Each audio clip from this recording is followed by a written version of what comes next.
الحمد لله رب العالمين، والصلاة والسلام على سيد المرسلين سيدنا ومولانا محمد وعلى آله وأصحابه وأتباعه إلى يوم الدين. أما بعد، معزز علماء کرام، بزرگان محترم اور دوستو،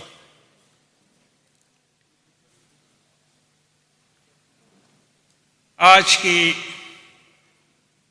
اس موقر اور بابرکت مجلس میں حاضر ہو کر ہم سب کو بے حد مسرت ہو رہی ہے. ہمیں ان داعیوں کا، اس جلسے کے انعقاد کرنے والے منتظمین کا تہ دل سے ممنون ہونا چاہیے کہ ان حضرات نے اس ملک میں داعی اسلام، مفکر ملت حضرت مولانا سید ابو الحسن علی الحسنی الندوی رحمہ اللہ کے بارے میں یہ مجلس مذاکرہ منعقد کی. کتابوں میں لکھا ہے کہ تنزل الرحمہ عند ذکر الصالحین، اللہ تعالیٰ کی رحمتیں نازل ہوتی ہے جب صالحین کا تذکرہ ہوتا ہے، اور خاص طور پر اس دور میں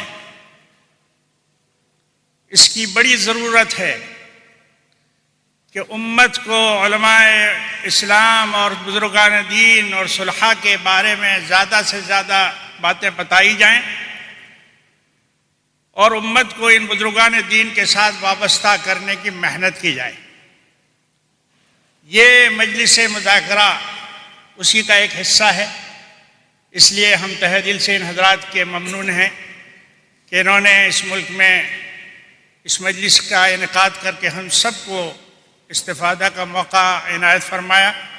اور پھر بڑی خوشی کی بات یہ ہوئی کہ اس میں ہمارے عالم اسلام کے ممتاز اسکالر یہاں موجود ہیں، جن لوگوں کا کسی جگہ ایک جگہ جمع ہونا بظاہر بہت مشکل معلوم ہوتا ہے. یہ حضرت مولانا ہی کی کرامت یا برکت سمجھیے کہ دور دور سے لوگ صرف ایک دن کے اس جلسے کے لیے یہاں تشریف لائے ہیں. میرے بھائیوں، حضرت مولانا سید ابو الحسن علی الحسنی الندوی رحمہ اللہ کی زندگی کے بہت سے عنوانات ہیں. ہم تو بہتر یہ سمجھتے تھے کہ ہر مقرر کے لیے کوئی ایک خاص پہلو مقرر کر دیا جاتا تاکہ وہ اپنے خیالات کو صرف اسی ایک پہلو پر مرکز کر کے بات بیان کرتا. لیکن خیر، حضرت مولانا کی تعلیمی خدمات ایک مستقل عنوان ہے. مولانا کی نصاب میں تبدیلی کی محنت ہندوستان کے یہ ایک مستقل عنوان ہے. حضرت مولانا نے نوجوانوں کے لیے جو فکری اصلاح کے لیے لٹریچر کا تیار کرنے کی جو محنت کی ہے، ایک مستقل عنوان ہے. حضرت مولانا نے عربی ادب میں جو انقلابی تبدیلی کی اور اس عربی ادب کو اسلام کی دعوت کا ایک ذریعہ بنایا، اور صرف نہیں ہندوستان میں نہیں بلکہ عالم عربی کے ممتاز لکھنے والوں کو اس پر متوجہ کیا کہ آپ کا قلم اسلام کی دعوت کے لیے صرف ہونا چاہیے. ادب اسلامی کا عنوان ایسا عنوان تھا جس کے ذریعے سے اچھے اچھے لکھنے والوں کو حضرت مولانا نے اسلام کی طرف دعوت دی. مجھے یاد ہے کہ بنگلور میں ادب اسلامی کے جلسے میں ہم شامل ہوئے. ایک مجلس میں ہم بیٹھے ہوئے تھے. حضرت نے خطاب فرما کر ہم لوگوں سے کہا کہ مولوی صاحب، یہ ادب اسلامی کے جلسے یہ تو ایک عنوان ہے، ہم یہ چاہتے ہیں کہ اس عنوان کے ماتحت یہ ہمارے نوجوان جو یونیورسٹیوں میں پڑھا رہے ہیں وہ اسلامی ادب کا مطالعہ کریں اور ان کے ذہن میں اسلام کی عظمت بیٹھے. حضرت فرمایا کرتے تھے کہ اس زمانے میں الحاد لٹریچر کے ذریعے سے پھیل رہا ہے، اس لیے صالح لٹریچر کو تیار کر کے امت کے نوجوانوں کو اس کی طرف متوجہ کرنے کی ضرورت ہے. ایک بہت فکری انقلاب تھا حضرت مولانا. ایک مستقل عنوان ہے، اس پر لمبی بات ہو سکتی ہے۔ حضرت نے جو تصنیفات کی عربی میں، اس کی تعداد سینکڑوں سے زائد ہے، اور مرکزی چیز تمام کتابوں کا اگر آپ مطالعہ کریں حضرت مولانا کی، تو اس میں آپ کو نظر آئے گا کہ مولانا نے سب سے زیادہ بڑی دعوت کوشش یہ کی کہ لوگوں کے ایمان کو مضبوط کیا جائے اور اس امت کو محمد الرسول اللہ صلی اللہ علیہ وسلم کے ساتھ وابستہ کیا جائے۔ سب سے بڑی محنت حضرت مولانا کی یہ تھی کہ اسی لیے حضرت نے اپنی کسی کتاب میں لکھا کہ میری کتاب ماذا خسر العالم بانحطاط المسلمین میں سب سے قوی باب میں جو سمجھتا ہوں، جو سب سے قوی عنوان ہے، وہ یہ ہے کہ محمد عربی ہو روح العالم العربی۔ محمد عربی صلی اللہ علیہ وسلم کو فرما رہے تھے کہ عرب کے نوجوانوں کو میں نے کہا کہ عربوں کی اور مسلمانوں کی عزت وابستہ ہے محمد الرسول اللہ صلی اللہ علیہ وسلم کے ساتھ وابستگی میں۔ اگر اس امت نے اپنے آپ کو محمد الرسول اللہ صلی اللہ علیہ وسلم کے ساتھ وابستہ رکھا تو یہ امت اوپر جا سکے گی۔ اور آپ بار بار وہ ذکر کرتے تھے، اور لوگوں نے لکھا کہ حضرت کی نظر عجیب و غریب تھی، تاریخ کے ایسے ایسے کلمات جس پر سے لوگ برسوں گزر چکے تھے اور کبھی کبھی کسی کو دھیان بھی نہیں آ جاتا تھا کہ یہ اتنا قوی جملہ ہے۔ مثلا انہوں نے مدینہ یونیورسٹی میں تقریر فرمائی، اور انہوں نے جب یہ جملہ کہا کہ ابو بکر صدیق رضی اللہ تعالیٰ عنہ کا یہ جملہ ہر شخص کو اپنے قلب پر نقش کرنے کے قابل ہے، چونکہ وہ طلباء سے خطاب کر رہے تھے اور مدینہ یونیورسٹی میں خطے ہے، اَيُنْقَصُ الدِّينُ وَأَنَا حَيٌّ، عرب متاثر ہوئے، دین میں کمی بیشی ہو سکتی ہے میرے زندہ رہتے ہوئے۔ یہ اسپرٹ عالم اسلام کے نوجوانوں میں ابو الحسن علی میاں پیدا کرنا چاہتی۔ مولانا نے مسلم پرسنل لاء بورڈ کے بارے میں کوششیں کی۔ مولانا نے، آپ دیکھیے ہر طرح آپ دیکھیں گے مولانا کے بارے میں یہ مشہور تھا کہ مولانا کے مزاج میں بڑی نرمی ہے۔ مولانا بہت سے لوگوں کے ساتھ ملتے ہیں، بہت سے لوگوں کے ساتھ ان کا توافق ہے، ایسے لوگوں کے ساتھ بھی مولانا کی ملاقاتیں ہوتی تھی جس کے بارے میں بعض مرتبہ شکوک اور شبہات کا اظہار کیا جاتا تھا، لیکن یہ اپنے مسلمانوں کے حلقوں کے ساتھ مولانا کی نرمی ان کو اس بات کی اجازت نہیں دیتی تھی کہ جب عقیدے کا مسئلہ سامنے آئے تو مولانا کمزور رہیں۔ کئی ایسے موقع آئے ہندوستان میں، جب یہ بات چلی ابھی 2 سال پہلے کہ مسلمان بچوں کو اسکول میں داخل ہوتے وقت سرسوتی دیوی کے سامنے کھڑا ہونا پڑے گا اور اس کے سامنے نمن کر کے پھر وہ اسکول میں بیٹھیں گے۔ حضرت کی ایمانی غیرت جوش میں آئی، حضرت نے اعلان فرمایا کہ اگر حکومت اس قاعدے کو واپس نہیں لیتی میں مسلمانوں سے کہوں گا کہ وہ اپنے بچوں کو اسکول سے اٹھا لیں۔ ایک عزم راسخ تھا، توحید کے خلاف کوئی بات سننا نہیں چاہتے تھے مولانا۔ حضرت نے اخیر میں نے دیکھا ابھی انتقال سے پہلے ان کی بیٹھک میں وہ آیت نقش کروا کے رکھی کہ مَا تَعْبُدُونَ مِن بَعْدِي۔ یہ مولانا کا محبوب جملہ تھا کہ لوگوں اپنے اولاد کے بارے میں سوچو کہ تم ہمارے بعد کس کی عبادت کرو گے۔ نَعْبُدُ إِلَٰهَكَ وَإِلَٰهَ آبَائِكَ إِبْرَاهِيمَ وإسماعیل، وہ آیت رکھی اور کہا کہ ہر مسلمان کو یہ بات سوچنی ہے کہ میری اولاد میرے بعد کس کی عبادت کرے۔ مولانا کی عربی زبان اتنی ممتاز تھی کہ میں نے خود اپنے استاد سے سنا جو مصر سے عربی زبان سکھلانے دارالعلوم دیوبند میں آئے تھے، شیخ محمود عبد الوہاب طنطاوی۔ میں نے ایک دن ان سے پوچھا، انہوں نے مجھے کہا کہ ابو الحسن علی کے بارے میں ہم لوگوں کا سب کا یہ اعتراف ہے کہ مصر کے صفحے اول کے ادبا کی طرز پر وہ لکھتے ہیں۔ میرے بھائیوں، ہندوستان کا یہ واحد مصنف ہے جس کی کتاب کو عربوں نے اپنی یونیورسٹیوں میں داخل کی، اور ہندوستان کا یہ واحد مصنف ہے، ایک ایسا عالم ہے کہ عرب و عجم میں اتفاقی طور پر ان کے بارے میں یہ بات کہی گئی کہ یہ عربوں کا بھی معزز عالم ہے، عجم کا بھی معزز عالم ہے۔ میں اپنی بات کو دراز کرنا نہیں چاہتا، میں آپ کے سامنے ایک بہت بڑے عربی زبان کے بہت بڑے ادیب شیخ علی طنطاوی رحمہ اللہ کی ایک بات پیش کرتا ہوں۔ انہوں نے لکھا اپنی کتاب میں کہ مولانا علی میاں کیوں عظیم آدمی ہیں، ان کی عظمت کو ہم کیوں تسلیم کریں۔ اس کے بارے میں بہت پیارا جملہ لکھا، مجھے بہت پسند آیا کہ وہ شیخ علی طنطاوی تحریر فرماتے ہیں، اذا كان من بنا جيشا من بنا حصنا او قاد جيشا عد من العظماء فابو الحسن بنا للاسلام في نفوس تلاميذه حصونا اقوى وامتن من حصون الحجر بنا امة من العلماء الصالحين والدعاة المخلصين۔ ابو الحسن علی کی عظمت، اگر کسی آدمی نے لال قلعے کی تعمیر کی، شاہ جہان نے اگر تاج محل بنایا اس لیے اس کی عظمت کو ہم مانتے ہیں، تو علی یہ کہتے ہیں، سید علی طنطاوی کہہ رہے ہیں اگر کسی نے تاج محل بنایا اس لیے وہ عظیم ہے، یا اگر صلاح الدین ایوبی اس لیے عظیم ہے کہ اس نے ایک بڑے لشکر کی قیادت کی، ابو الحسن علی اس لیے عظیم ہیں کہ انہوں نے اپنے تلامذہ کے قلب میں پتھروں کے قلعوں سے زیادہ مضبوط اور محکم اسلام کے قلعے ڈال دیے ہیں۔ بہت بڑی بات ہے، بہت پیارا جملہ انہوں نے لکھا کہ ابو الحسن بنا للاسلام فی نفوس تلاميذه حصونا اقوى وامتن من حصون الحجر بنا امة من العلماء الصالحين والدعاة المخلصين۔ اللہ تعالیٰ جزائے خیر عطا فرمائے ابو الحسن، اللہ تعالیٰ آپ کو درجات بلند نصیب فرمائے کہ آپ نے اپنے پیچھے ایک بڑا گروپ چھوڑا ہے جو اسلام کی دعوت کے لیے اپنے آپ کو میدان میں اتار چکا ہے۔ حضرت رحمۃ اللہ علیہ کی خطابت، حضرت کے قلم میں جو سوز اور گداز تھا، اس کی ایک وجہ سب سے بڑی یہ تھی کہ حضرت کی یہاں صرف قال نہیں تھا بلکہ حال تھا۔ حضرت کے یہاں صرف قال نہیں بلکہ حال تھی ہر چیز۔ ہم ایک مرتبہ ندوے میں حضرت کی مجلس میں بیٹھے ہوئے تھے مہمان خانے میں، اور مجھے وہ منظر اس وقت سامنے آ رہا ہے۔ حضرت ٹوپی نکالے ہوئے تکیے کے ساتھ ٹیک لگا کر، اقبال ان کا محبوب شاعر، حکیم شرق کو بہت پسند کرتے تھے، علامہ اقبال کے یہ شعر ہمارے سامنے حضرت خاص انداز میں پڑھ رہے تھے۔ ہمیں ایسا احساس ہو رہا تھا کہ ایک ایک جز حضرت کی طبیعت میں اس کا اترا ہوا ہے۔ حضرت پڑھ رہے تھے، اپنے من میں ڈوب کر پا جا سراغ زندگی، تو اگر میرا نہیں بنتا نہ بن اپنا تو بن۔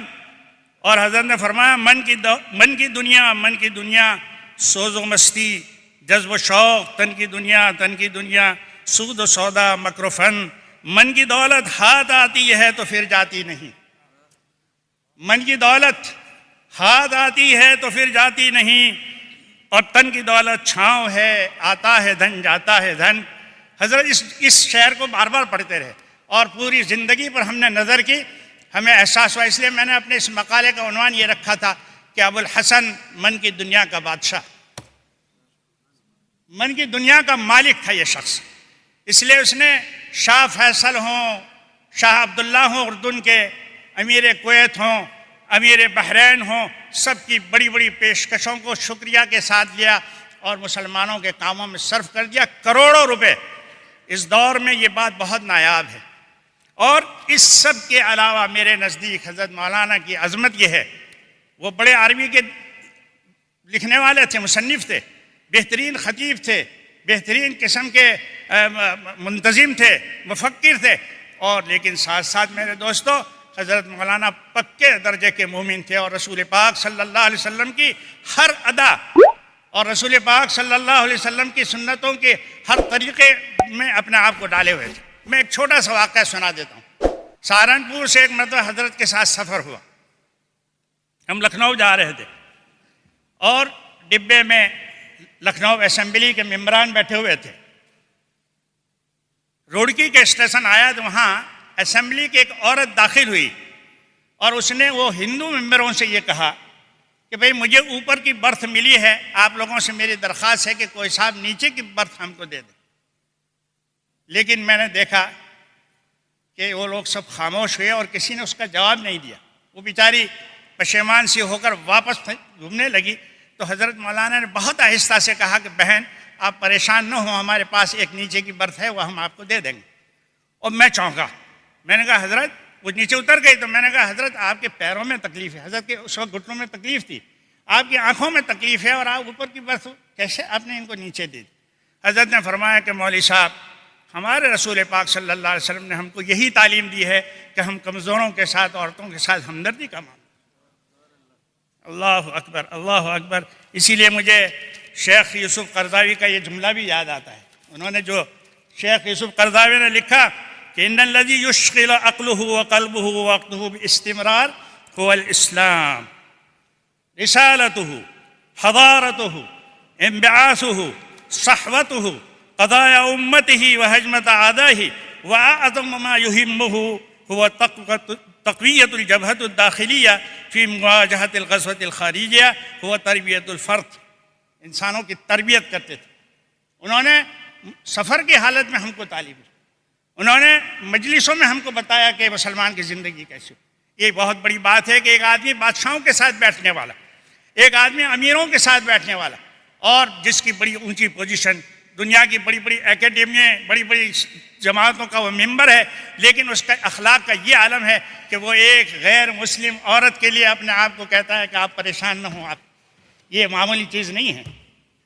یہ واقعہ چھوٹا سا ہے لیکن مولانا کی عظمت اس میں ٹپکتی ہے. مولانا ایک مرتبہ تشریف لائے گجرات کے سفر میں. حضرت مولانا نورگس صاحب رحمۃ اللہ علیہ نے ان کو جنہ کی دعوت دی تھی. جہاں وہاں سے واپس ہو رہے تھے تو راستے میں جنگل میں گاڑی خراب ہوئی جس میں حضرت مولانا سوار تھے. ہم لوگوں نے کہا کہ حضرت آپ یہ دوسری گاڑی میں تشریف لے جائیں، 3-4 گاڑی چل رہی تھی. حضرت نے فرمایا یہ کیسے ہو سکتا ہے کہ میں اکیلا چلا جاؤں اور یہ ہمارے رفقا اس جنگل میں کھڑے رہیں. حضرت نے نہیں مانا. بہت ہم نے اصرار کیا کہ حضرت مغرب کے بعد ایک جلسہ ہے. انہوں نے کہا سب کچھ ٹھیک ہو جائے گا، اور گاڑی کو ٹھیک کی، اس کے بعد چلے. یہ چھوٹے چھوٹے واقعات جو حضرت کے ہم نے خود دیکھے سفر، ہم چشمدید گواہ ہیں اس کے. میں نے ایسا عظیم انسان نہیں دیکھا جو ترقی اور مقبولیت کے اتنے بلند درجے پر پہنچنے کے بعد اللہ تعالیٰ نے اس کے اندر اتنی تواضع رکھی. کھانے میں متواضع، پہننے میں متواضع، چلنے پھرنے میں متواضع. دسترخوان پر ایک مرتبہ دیکھا کہ 1-2 دن اچھی جیسے ہمارے یہاں گجرات میں عادت ہے کہ کئی قسم کی ترکاریاں اور سموسے اور فلانی چیزیں. حضرت نے ہنس کر فرمایا کہ مولوی صاحب وہ ایک چیز ہمارے یہاں ایک مسکین ہوتی ہے، اس کا گزر آپ کے دسترخوان پر نہیں ہے کیا؟ میں نے پوچھا حضرت کون سی چیز؟ کا ایک دال نام کی ایک چیز ہوتی ہے، ہم اسی کو پسند کرتے ہیں، ہم تو سادہ لوگ ہیں. حضرت نے اپنے خاص انداز میں فرمایا کہ وہ بیچاری مسکین کا گزر آپ کے دسترخوان پر نہیں. حضرت نے دال منگوائی، اسی سے روٹی کھائی. مولانا کروڑوں روپے کے مالک بن سکتے تھے، ان کی ایک ایک کتاب کی رائلٹی مل سکتی تھی، لیکن انہوں نے ساری چیزیں اصلاح. مولانا اسلام کے لیے زندہ رہے اور اسلام کے لیے انہوں نے محنت کی. 60 سال تک اپنی زندگی کو وقف کیا.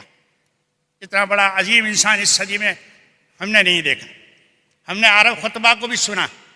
عرب ممالک کے جو بڑے بڑے خطیب جب وہ تقریر کرتے ہیں تو ایک سوئی کے گرنے کی آواز بھی کوئی سن نہیں سکتا، ایسے بہترین خطیب. لیکن حضرت مولانا کے چھوٹے چھوٹے جملے، حضرت مولانا کی مختصر تقریروں میں جو اثر تھا وہ اس لیے کہ وہ راتوں کو رو کر اللہ سے دعا مانگنے والے تھے. میرے دوستو، یہ وہ واقعات ہیں جس کی وجہ سے ہمارے دل میں یہ ہے کہ یہ ایک عظیم انسان تھا جو ہمارے اندر سے چلا گیا. ہمیں اللہ تعالیٰ توفیق عطا فرمائے کہ ہم اور مولانا کی قوت فیصلہ. مسلم پرسنل بورڈ کی میٹنگ میں ایک مسئلہ آیا. حکومت، ہندوستان کی حکومت چاہتی تھی کہ مسلمانوں کے اوقاف میں سے ائمہ کو اور مدارس والوں کو مدد دے. تو اکثریت یا نصف سے زائد ممبر مسلم پرسنل بورڈ کے اس خیال کے تھے کہ اس مدد کو قبول کر لیا جائے. حضرت مولانا نے فرمایا کہ قطعاً نہیں، میری رائے نہیں ہے کہ حکومت کی طرف سے آنے والی کسی مدد کو بھی ہمارے دینی مدرسوں میں یا ہمارے اماموں کے لیے. بڑا اصرار ہوا. جب مولانا نے دیکھا کہ بہت سے لوگوں کا اصرار ہے، مولانا نے فرمایا بھائی پہلے میرا استعفیٰ لے لو صدارت سے، اس کے بعد یہ تجویز پاس کرو. یہ اصل میں دین میں جو صلابت تھی، موقع کو سمجھتے تھے کہ اگر ہم نے یہ دروازہ کھولا تو ہمارے مدرسے تباہ اور برباد ہو جائیں گے.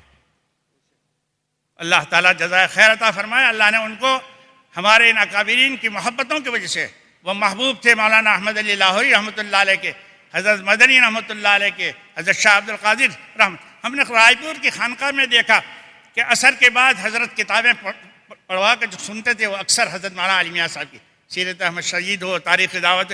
حضرت رائے پور رحمۃ اللہ علیہ کو بڑا خیال تھا بھائی علی میاں کی کتاب پڑھو. جو آدمی اتنے اکابر امت کا محبوب رہا ہو اس کی عظمت کا کیا کہنا. اور پھر اتنی بے نفسی تھی کہ اتنے بلند درجے پہنچنے کے بعد بھی جب کبھی ان کو یہ پتہ چلتا تھا کہ فلاں علاقے میں اللہ والا ہے تو حضرت خود سفر کر کے، مولانا محمد احمد پرتاپ گھئی رحمۃ اللہ علیہ، ہم ان سے واقف نہیں تھے، لیکن مولانا نے ایک مضمون ان کے بارے میں تعمیر حیات میں لکھا. اس میں لکھا کہ ہم گئے تھے، وہ اس کمال کا آدمی ہے.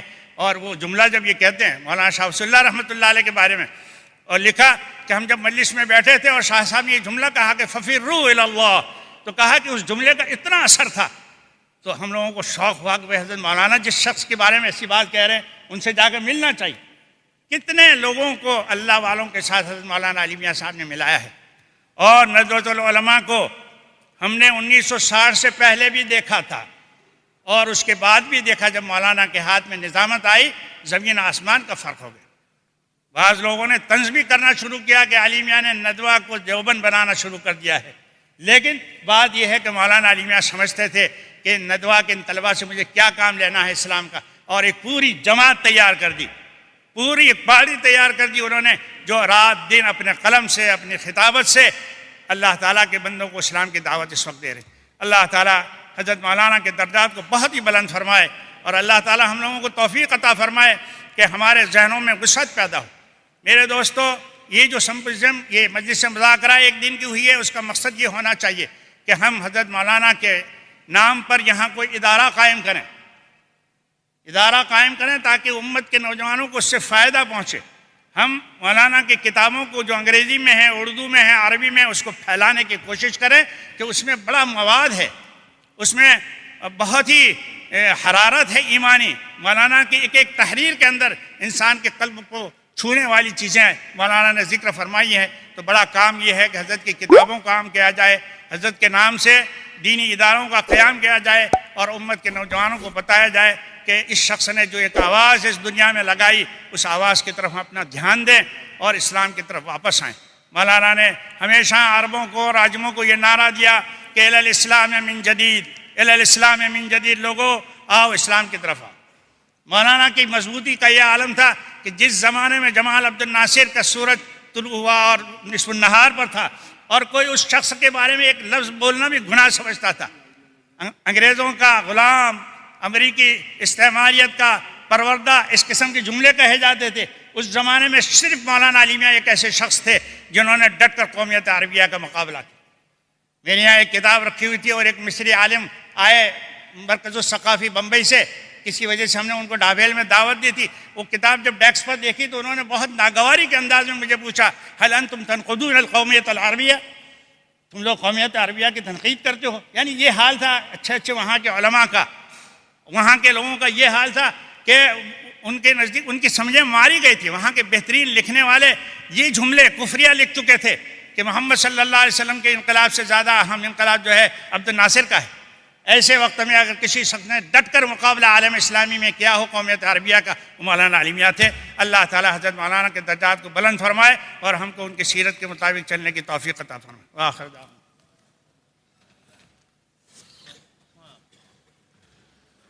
We are grateful to Maulana Abdullah Kapuri Sahib for that soul-stirring speech. May Allah subhanahu wa ta'ala allow us to benefit from his words of wisdom.